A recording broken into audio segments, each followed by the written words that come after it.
Buongiorno, welcome to my channel. Today we are going to talk about the new releases in 2021. So I already did a previous video like in the beginning of February where I covered all the new releases during the month of January, but since then they came out with so many fragrances. Some I did try and some I am really looking forward to, and some are not so much. So most of the fragrances mentioned today are fragrances that I didn't try, and some are on their way, so stay tuned for a dedicated review of them on my channel. So make sure to subscribe and also to hit the notification bell. So these are not going to be in any particular order, so I will go through the notes and I will tell you which one I'm interested in and which not. Just to be clear, these are not all the releases because there are quite a lot. So without further ado, let's start with Armani Privé Cyprès Pantelleria. I hope I am pronouncing it correctly, or Cyprès, I don't know. So Pantelleria is in Sicily, and this fragrance is inspired by the beach of Pantelleria. This is another fragrance from Low line, which are all eau de toilette, and the focus on this fragrance is like the sea, so I think there will be aquatic notes and also the herbal, so the vegetation, aromatic vegetation of the islands. So it has top notes of mandarin, bergamot, lemon, neroli. Mid you have aquatic accord, cypress. Clary sage. Base you have oak moss, patchouli, vetiver, and amberwood. So from the notes I am really intrigued and I can't wait to test this fragrance. I think it will be a little bit masculine leaning, but I actually don't mind it so much in fresh fragrances. So definitely a fragrance that is on my radar and I can't wait to test. Next we have a fragrance from Juliette Has a Gun, and this is Pear Inc. So as the name suggests, this is a fragrance dedicated to pear, which according to Fragrantica is the favorite note of Romano Ricci, which is the founder of Juliette Has a Gun, I think the grandson or the son of Nina Ricci. So Pear Inc has top notes of green pear. Mid you have ambroxan, base you have musk. Oh my god. Okay, I can't pronounce any of these notes. I think they are all like synthetic molecules, so I will leave them written here. And yes, I am really interested in this fragrance because pear is one of my favorite notes in fragrances. I have quite a lot of fragrances with pear notes in them, so definitely this is on my radar. Next are two perfumes from MAISON Lancome, or the private line from Lancome, and I'm the biggest fan of this line. I have already 5 fragrances from this line. Yes, I am quite a collector. They come in these beautiful, stunning bottles. In general, they have a great longevity, and there's not all of them, just to say. And my favorite one, as everybody knows, is Jasmin Marzipan, which I featured in a lot of videos. The new one are called Jasmin Low and Rose Peonia. And of course, I'm totally intrigued. Jasmine is my absolute favorite note in fragrances. And I also like peony, so I'm really interested in them. So Rose Peonia is, as the name suggests, has the rose and peony. So it's fresh, feminine, and a romantic creation. I am quoting here. It has Damascus rose, peony, watery rose, raspberry, pink, pepper. Jasmine Low, on the other hand, has jasmine, has mineral jasmine, jasmine tea, white peach, plum blossom, bergamot tea. So of course I am more gravitating toward Jasmine Low, but both of them I think will be stunning. We will see about longevity and sillage once I can test them, but definitely on my radar. Next we have 3 releases from Eccentric Molecules. So these are the new M Plus collection, So we have molecule 01 plus mandarin, molecule 01 plus iris, and molecule 01 plus patchouli. So it's easy. You have the molecule 01, which is a cult favorite. It's a molecule that gives a little bit of a woody, and on my skin a little bit citrusy also note. And then they combined it with mandarin or iris or patchouli. I am mostly gravitating toward mandarin plus Izui Super because I'm a fan of citrus fragrances. I am not so interested in the iris one because I don't like iris like at all. Patchouli, I don't know, the patchouli with like Izui Super could be more masculine, but yeah, maybe I will try it. But mostly I am really intrigued about the mandarin one. Next, we have quite a few fragrances where they released a flanker, and this time they released an EDT. And let's start with YSL Libre EDT. This is one of the fragrances that will arrive very soon, and I will do a dedicated review. Once I do the review, I will leave the link up here and in the description down below. So YSL Libre EDT is a fresher and airier version of the original one. So you still have the lavender, but it is a little bit toned down, and it has more jasmine. From the note I'm reading, like from the notes. So in the top you have mandarin, you have bergamot, you have lavender. So it's more citrusy than the EDP, where there was black currant instead of the bergamot. In the mid you have orange blossom, jasmine absolute, and jasmine tea. So definitely more heavy on the jasmine. In the base you have musk, vanilla, and ambergris. So they eliminated the cedar from the original one. And to be totally honest, I only bought the EDT version only to review it, because I do have the original one and I did like it. So I have a little bit of a hate-love relationship with that fragrance.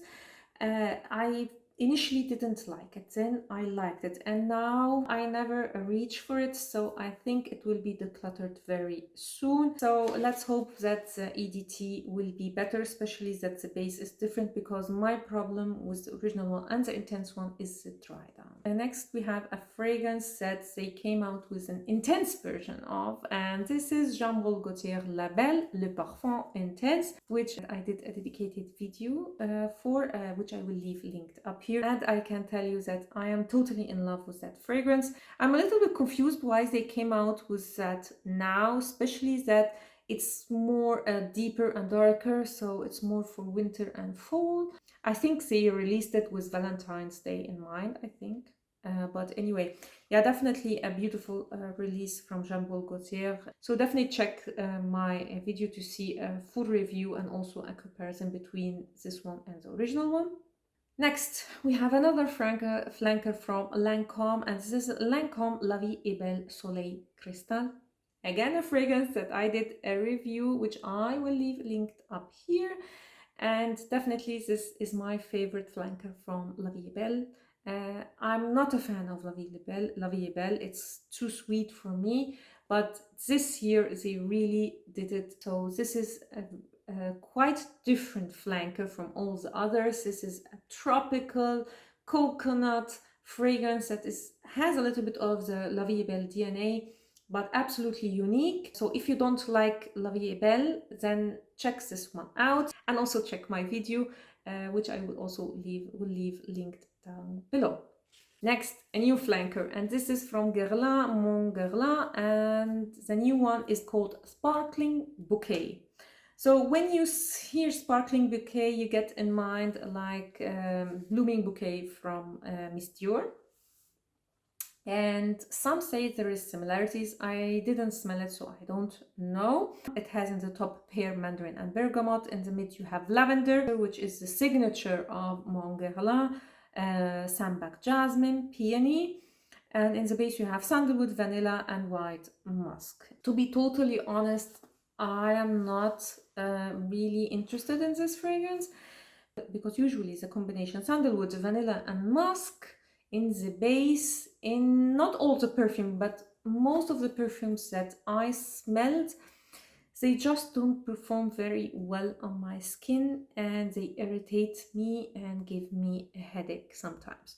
So And also, I am not the biggest fan of Guerlain. I think I am the only person in the whole world that doesn't like Guerlain, but yeah, I don't like the smell. I'm sorry if I'm offending anyone, but yeah, Guerlain is a no for me. Now continuing with the flankers, here is a new flanker from Carolina Herrera, Good Girl, and this is Very Good Girl. And this is more of a floral, fruity version.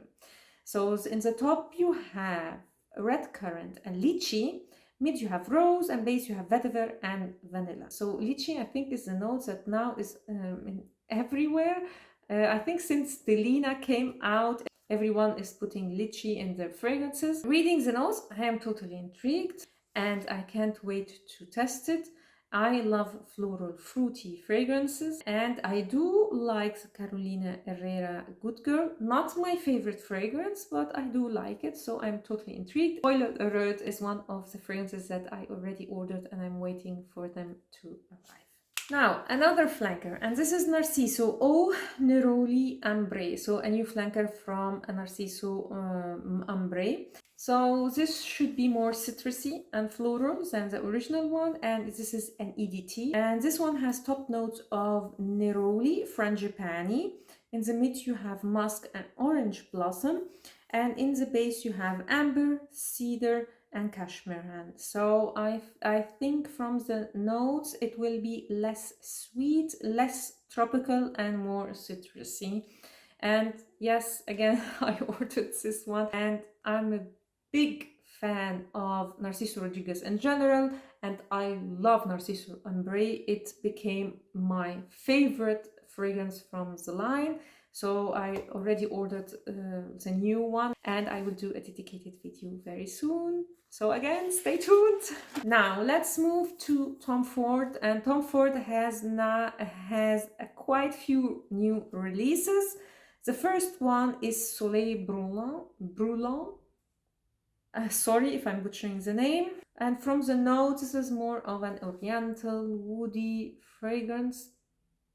I really have a hard time to imagine it. Like with a lot of Tom Ford fragrances, when I only read the notes, I really have a hard time to like imagine the fragrance. So this one has top notes of bergamot, mandarin orange, pink pepper. In the mid you have orange blossom and honey, so I imagined it will be a little bit sweet. In the base you have woody notes, resin, vetiver, leather, olibanum, and amber. So quite resiny. Is it even a word? So quite a lot of resins and amber, a little bit sweet, opening citrusy. Yeah, I don't know. I don't know. I really have a hard time imagining the fragrance. So as you can see from my reaction, it's not a fragrance that I am really going out there to test. If I have a sample or if I am in the store, I will definitely test it and tell you about it. But for now, I'm not so interested.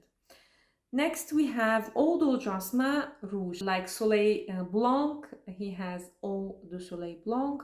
This is Eau de Jasmin Rouge. And Jasmin Rouge is a fragrance that I didn't like at all, I tested it again and again and again, and I never liked it. And I don't know what happened, but like 2 months ago, I went to the Tom Ford counter, and they gave me a sample of Jasmin Rouge, and I tested it again, and suddenly I like it. So I'm not like running to buy it because I'm afraid it will be like a Libre, where sometimes I like it, sometimes I don't. So I will further test it before buying it. So of course I am intrigued with the new one.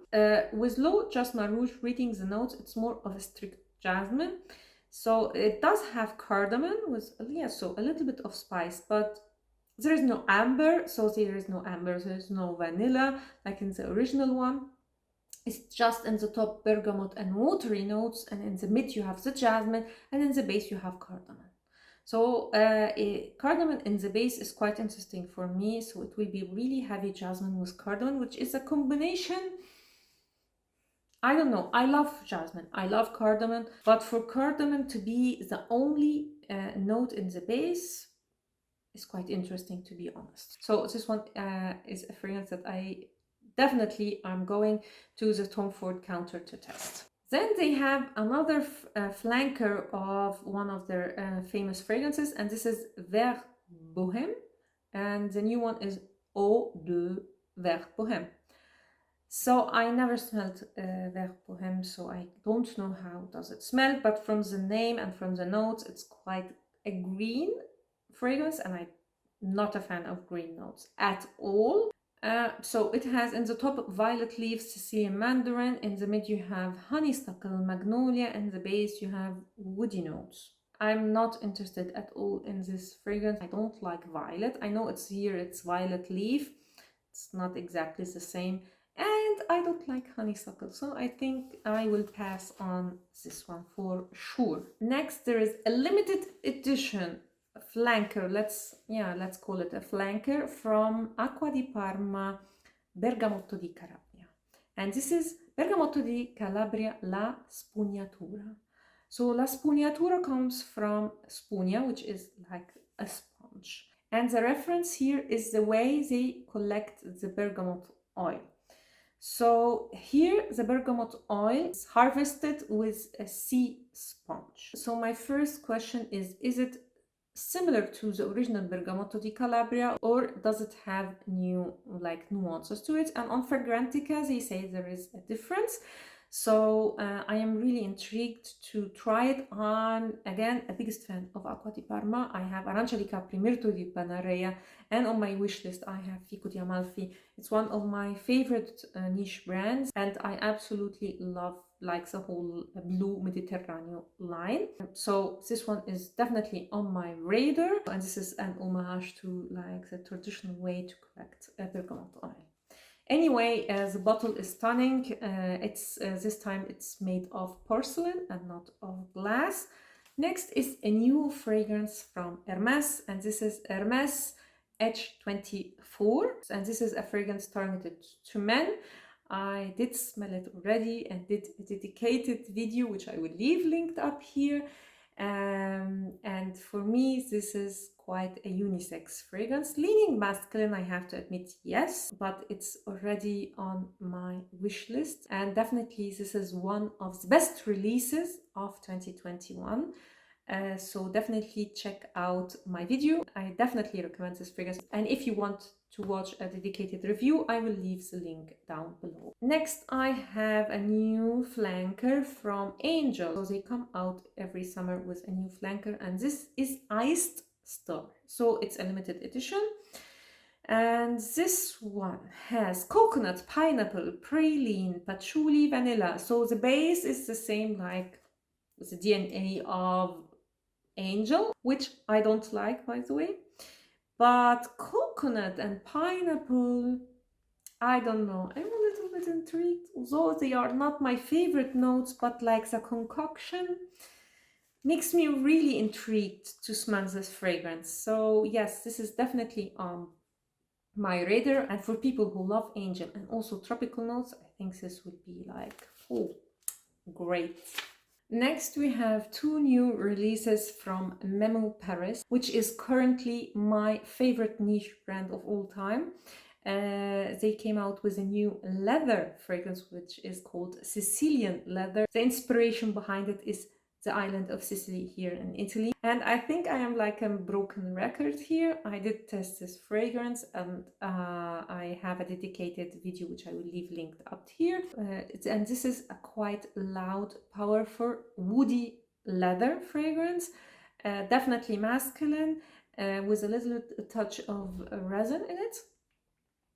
It's definitely a very nice perfume. I highly recommend this one if someone loves leather and is looking for a very heavy woody leather fragrance. Definitely check this one out. The other one is Retba, and this one I didn't try yet because they didn't have the sample when I placed the order. And this one has saffron accord, cinnamon, amber, pink pepper, raspberry, rose, ginger, natural oud, myrrh, cinnamon, nutmeg, and guaiac wood. So definitely a very spicy oriental, and I can't wait to test this one out. There are very few fragrances that I dislike from Memo Paris, Yeah, looking forward for this one. Last and certainly not least, we are ending this video with Maison Christian Dior, or the private line from Christian Dior. I did a video where I did a first impression of 10 fragrances from the line, which I will leave linked up here. And they came out with 2 new releases. One, I already did a dedicated review, which is TOBACOLOR. I will leave it linked up here. It's a very beautiful, colorful, sweet tobacco. If you want to know everything about longevity, sillage, how does this fragrance smell, check my video, which I will leave again also linked down below. The other one is EDEN-ROC. According to Fragrantica, this is a sensual floral composition that blends the freshness of the sea, the warmth of the sun rays, and the woods. And this fragrance is a celebration of a luxury hotel which celebrated its 150 years of existence in the French Riviera. Anyway, quite intriguing. So in the top you have citrus, sea salt, mineral accords, quite aquatic, quite ozonic. Heart you have jasmine, coconut, mastic, and in the base you have pine and but since it's from the private line from Christian Dior, as I said, I'm a fan. I am really intrigued, and I can't wait to test this one and tell you all about it. With that, I finished everything. Generally speaking, I'm blown away by a lot of the new releases. They all look very intriguing, so this year will be quite interesting for me. So I hope you liked this video. Definitely stay tuned, so make sure to subscribe and hit the notification bell.